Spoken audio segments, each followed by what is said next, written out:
Hi everyone, it's Jane with Scraptastic Yarns, and today's going to be a little bit different. First I'm going to tell you about a lady that I met a long time ago when the hospital in our local area had a group called Senior Circle, and through that group was Naughty Knitters, and I met this woman there in Naughty Knitters. She was a crocheter, and her name was Betty Shantz. Now, Betty was an educator as well. She did a lot of things for women to help get them grants and scholarships and all kinds of things. She was really big into that kind of thing. But Betty was well known for taking scraps of yarn, and she would make granny square afghans. Now, and she did these not only to sell, she had a bed and breakfast here locally that she sold some of the things through the bed and breakfast to people, and but a lot of those items she gave away to the veterans at the VA hospitals and through the Rotary Club, because she was a member of the Rotary Club. Betty passed away a couple of months ago, but there with Naughty Knitters, all of us would bring our little scrap balls of yarn, and we called them Betty balls. We would get a bag and put them in the bag for her so she could go back and make these tremendous afghans for charities and all kinds of things. Now, Betty taught me the very first time I put a granny square afghan together. I had done the one where you hold the two edges together and you crochet it together. Then you have that ridge, and I didn't like the ridge. So Betty took me and showed me how to do a slip stitch. You'll do a slip stitch on one side here, and then you would do one on the other side here. And so she taught me how to do that, and I really loved that because there wasn't that funky ridge there. So she taught me how to put those together. And Betty, when she passed away, was working on one last afghan, and the family donated all of those scraps, all of those yarns she had to the Prayer Shawl Ministry. And they only asked that we finish one of her last afghans that she was working on. And so I have a bunch of the squares here, you know. And there's a whole lot of them, all kinds of colors, all kinds of whatnot. And she was working in a pretty blue. I could not find the blue. However, I found one that was really close, and it's the I Love This Yarn Soft Blue.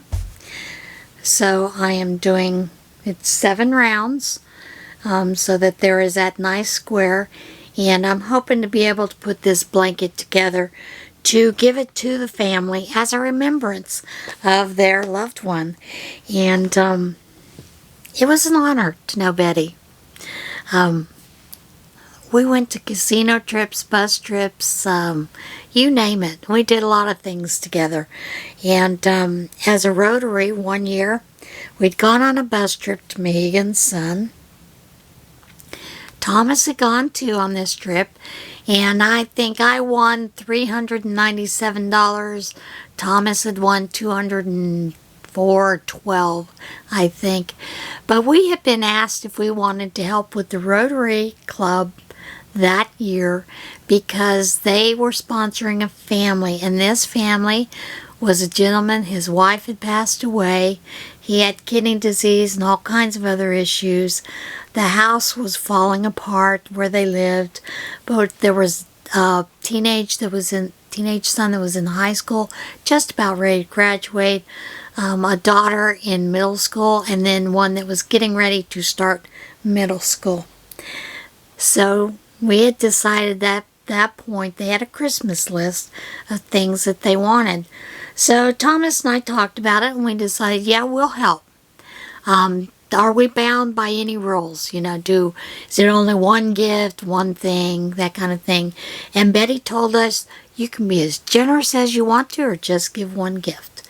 So, we got the kids' sizes. We went out, we went shopping. We got, I think, 3 pairs of jeans for each one of the kids. We got tennis shoes for each one of the kids. We got winter coats for them, hats, scarves, gloves, the whole 9 yard. And we also bought them a food gift card to the local grocery store where they were at, so that they could at least have a nice Christmas and some food for afterwards. So, but Betty, she allowed us to join in with that, and she didn't have to, because this is normally something just the members of the Rotary Club did. But we had been talking about it, because the university normally would adopt a family, and they had decided that year not to adopt a family because there were issues.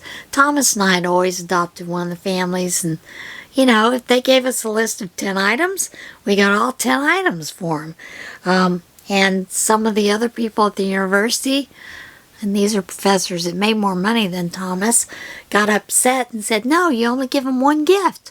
Well, we were like, it's no skin off our backs to fill every one of those wishes that they had. So, but yeah, Betty allowed us to join her that year. So it was great fun. And I'm really proud to have known Betty, and also to be someone who is finishing one of her last quilts. All right, I told you about that time that Jerry and I went to the craft fair, but I didn't bring the items up. I do have those items. These are pot holders, and I really like the pot holders. They're made out of jeans, and then it's just got a nice little fabric pocket on it, and just really enjoy those. But there's a woodworker there that does laser wood items, so I did pick up a ornament. Come on, focus. Oh, it says Merry Meow. And then I did pick up another ornament as well. This one is well, it's not really an ornament. It is. This one is a little more fragile than the other. He is well known for his gnomes, so it is a gnome. And he is a local artist here in Pennsylvania. So I did get those because I really liked them. So I thought I'd better show you those before I absolutely forget. Now,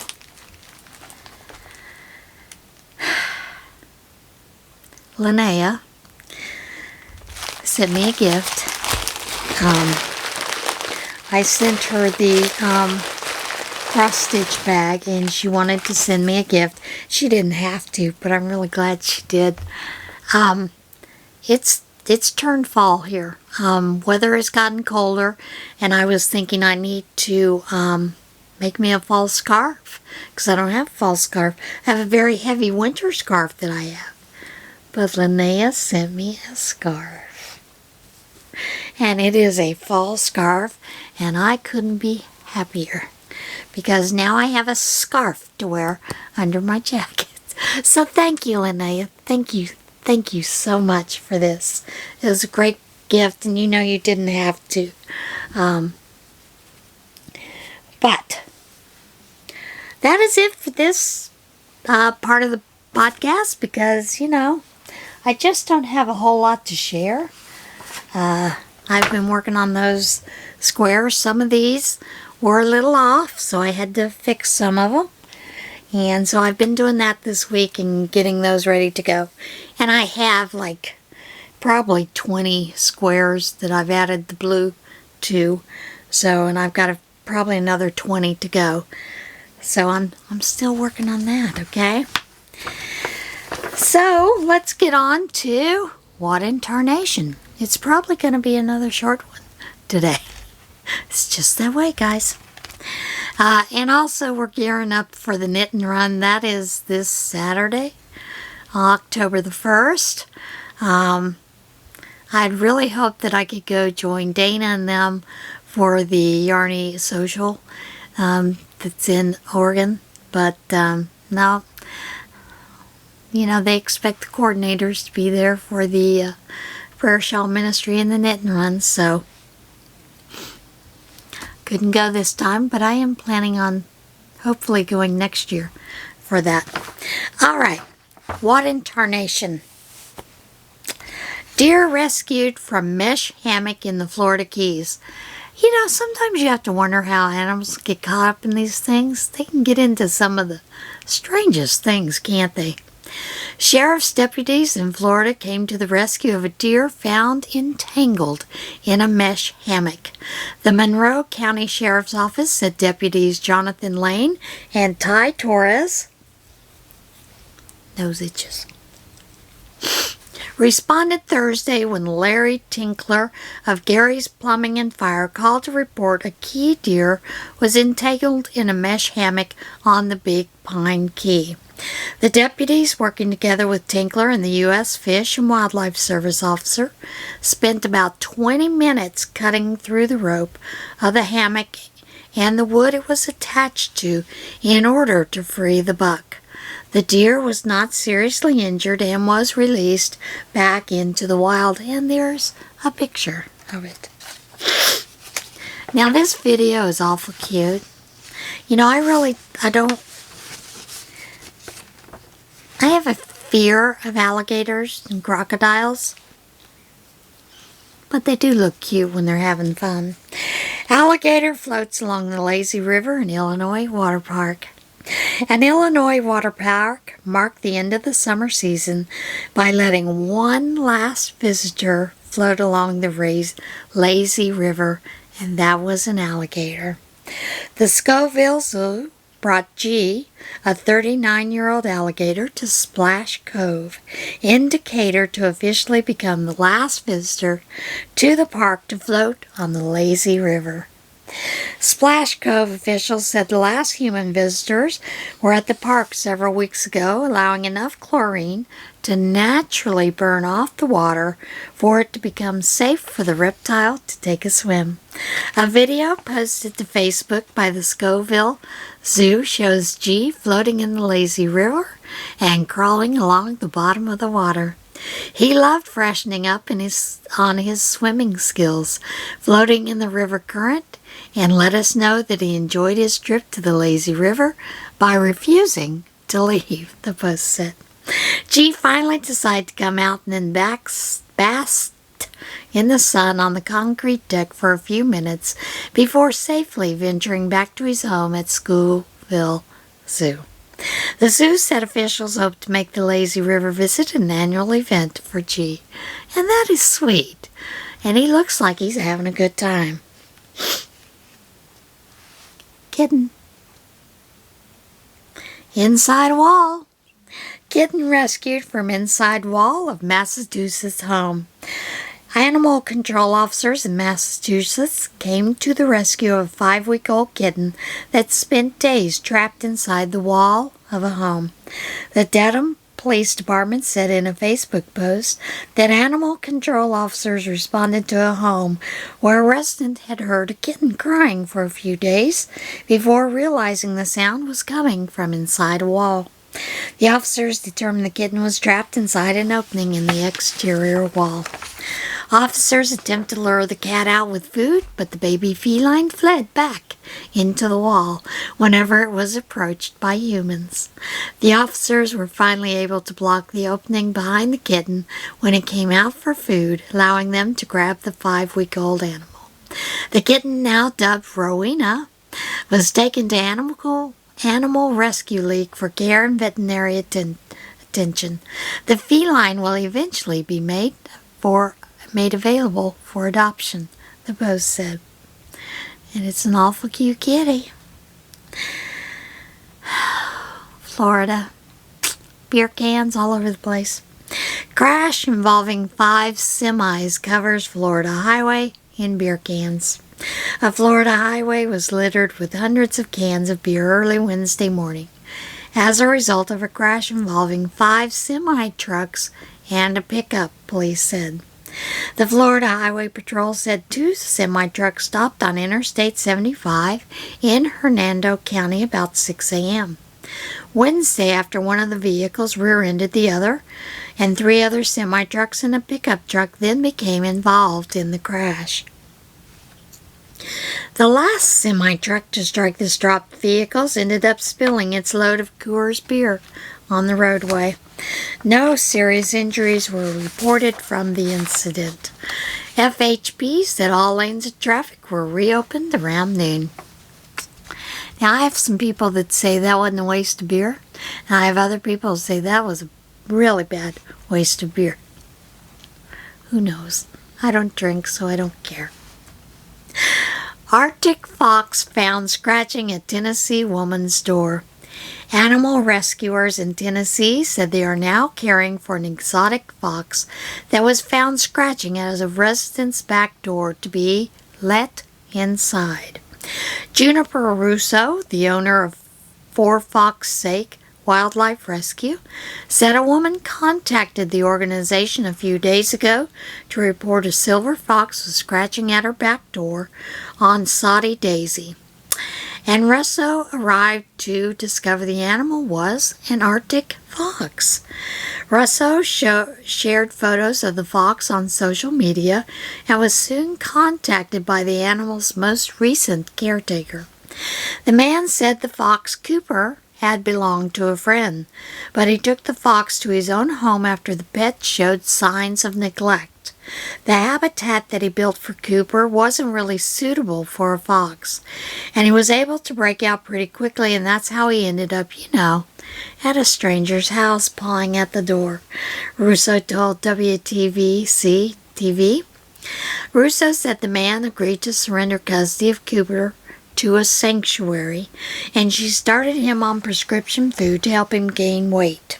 She said her rescue is only licensed for native species of fox, so Cooper will now have a new permanent home at the Exotic Pet Wonderland in Knoxville. Non-native foxes, including Arctic foxes and fennec foxes, are legal to keep as pets in Tennessee without a permit. So Ella, if you ever get to go up to the Knoxville Zoo, check out that little Arctic fox. By then, I would hope he was there. I think June and Jessie would enjoy seeing that Arctic fox. All right, guys, you have stayed here long enough. And now, we are going to have a giveaway. Yes, I have 6 skeins in bags, 1 skein of Something Lavender in Comfy Cotton Blend by Lion Brand, and there is that colorway. So there are 7 in total. What do you have to do to be a part of this giveaway? Well, you have to simply leave a comment down below. Doesn't matter what the comment is, but you must be 18 years of older. It is open worldwide. I may be sorry for that, but it is open worldwide. You must be 18 years of age. You do not have to be a subscriber, but I would hope that you are a subscriber. I would hope that you would like the video, share it with other friends. But what comment do you have to leave? Doesn't matter. Just nothing negative and nothing that's derogatory. Just leave a comment down below. This will run through October the 9th. And on the 9th, about 1:30 p.m. that day, Eastern Standard Time, I will choose a winner using the random comment picker. That's it. That's all you have to do. All right, guys. Let's remember to love one another, be kind to one another, love yourself, and let's get into a little bit of devotional before we leave.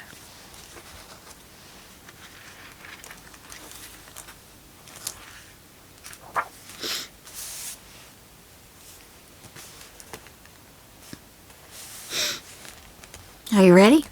All right. Strong arms. The everlasting God is your place of safety. In his arms will hold you up forever.